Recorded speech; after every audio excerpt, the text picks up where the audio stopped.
As you know, each week we catch up with economist, one of the co-founders of macrobusiness.com.au. It's where we get our finance news from. Leith Van Onselen, macrobusiness.com.au. I'll say it again.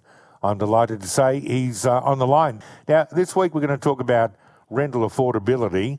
And, you know, you'd like to think that things might just turn, and we talk about the pressure that's been brought by the irresponsible increase in population over the last 2 years, and of course the inability to build new homes, whether they be in an apartment block or a house. But I think we had some hope that this would turn around. But you've quoted an expert, Tim Gurner, who was in the Fin Review, saying it could be like this for 15 years. Yeah, it's pretty alarming stuff, really. So, as you know, rental affordability has never been worse in Australia. So, according to Cotality, which is formerly CoreLogic, tenants are required to sacrifice a record share of their income to rent the median home, and this follows roughly 50% increase in asking rents since the pandemic. And this week in the AFR, leading apartment developer Tim Gurner, he warned that Australia's rental crisis could last for another 15 years due to a lack of supply relative to the nation's strong population growth. Now, Gurner said that even if the government came out tomorrow and changed all the planning rules, changed all the capital and debt rules, we've still got another, up to 15 years worth of rental crisis coming. And he said that we've got rental vacancy rates of around 1% in every single state. We've got the lowest, construction supplies running at, roughly decade lows. At the same time, population growth is higher than it's ever been. So, according to Tim Gurner, it's very simple mathematics. We've got the biggest undersupply in history, is what he said, with the highest demand in history, with population growth still growing. So, this isn't rocket science here, Luke. We can't build enough homes. I say it every week. Yet we've got the federal government fire hosing in demand with, hundreds of thousands of extra people every single year, pushing up demand for rentals, pushing vacancy rates down, and just creating this perpetual rental crisis. Now, just to add more insult to injury, this week we got the latest permanent and long-term arrivals data from the ABS, arrivals and departures data. Now, that is basically a proxy for net overseas migration. So the Australian Bureau of Statistics has the quarterly net overseas migration numbers, which are only current to September last year. They're very lagged. They're always run about 6 months behind. But they've also got the monthly permanent long-term arrivals data and departures data, which comes out, as I said, monthly. It's a lot more regular, and they track very closely. And what they showed is that net overseas migration looks to have rebounded back towards, close to a record high again at the start of this year. So over the first quarter of this year, 188,000 net permanent and long-term arrivals landed in Australia. And that was only, about 7,000 less than the absolute peak in the first quarter of last year. So it looked like migration was coming down at the end of last year. It's now looks like it's picked back up again. And on Thursday, we got the labour force release from the ABS, and that showed that the growth in the civilian population also accelerated over the first 4 months of this year. So basically, as Tim Gurner has said, we've got population growth ramping back up again into a supply-constrained market, which just means that the rental crisis is just going to, potentially take another leg down for the worse. So none of this is rocket science. We know it. I say it every week just about that the whole housing equation in Australia just does not add up. We're just fire hosing in more and more people every year. We can't build enough homes. We never have been able to build enough homes. And the government seems to wonder why we have this, perpetual crisis. And it's all it's primarily been driven by the federal government. So there is that argument that you get the false growth that comes with more people paying more tax, more demand, all that area. But there's also been some election surveys. Look, a lot of them, this is potentially conspiratorial. And we had this in the lead up to the last election where old mate Burko was doing the travelling, come and vote in Australia and make sure you vote for me in Australia roadshow. Is there any evidence suggesting that population growth leads to higher support for the now federal government?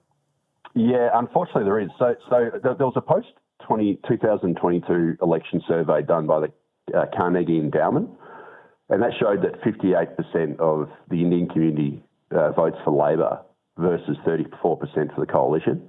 So what that would suggest is that, the Indian community is now our largest immigration source.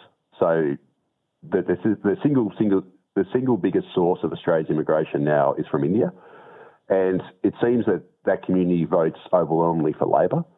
And we did see after Labor won the election that there was, oodles of videos across TikTok and, Twitter or X, whatever you want to call it, and all these other areas, YouTube, etc., of Indian students, migration agents celebrating wildly Labor's election victory because they know that the Albanese government's a bit of a soft touch in immigration. And obviously, with Labor being re-elected, it lessens the chance of immigration cuts. It means more international students, all that sort of stuff. So that community was obviously celebrating.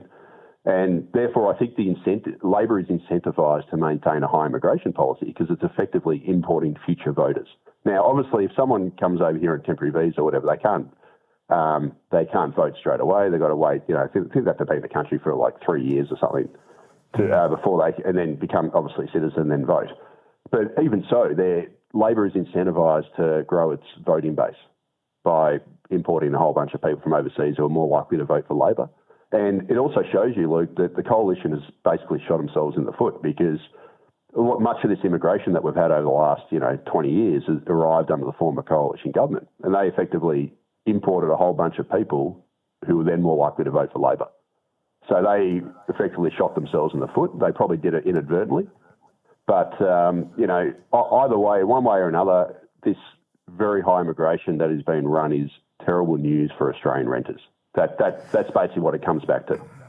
Yeah. Now, the Q4 national accounts release, what's that done in relation to households and the per capita household decline in wealth? Because that's significant, isn't it? Yeah, it is. So the Q4 national accounts came out in March, and we've got the Q1 for this year coming out early next month. But what the Q4 national account showed was that Australia had suffered the largest decline in their real per capita household disposable income on record. So household incomes have fallen 8% from the mid-2022 peak. And what household disposable income is, it's basically your real wages adjusted for mortgage payments and rises in taxes. So it's basically what households take at the end of the day, what their spending power is. And new data was released this week from the OECD, and it showed that Australia recorded the largest decline in real per capita household disposable in the developed world last year. So we had the biggest decline. The only other OECD nation that experienced a fall, but less than us, was Finland. And here's the thing, Australia's real per capita household disposable income has risen by just 0.1% since the end of 2019. And that compares to a 9.3% rise across the OECD as a whole. And Australia, again, has been worse than every other English-speaking nation. And one last cherry on top here, Luke, a pretty rancid cherry.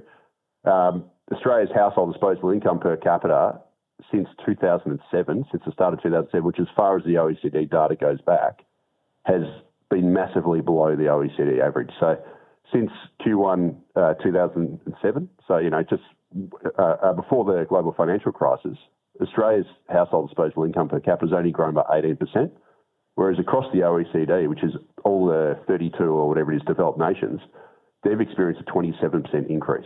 So we've grown by 18%, the OECD average is 27%.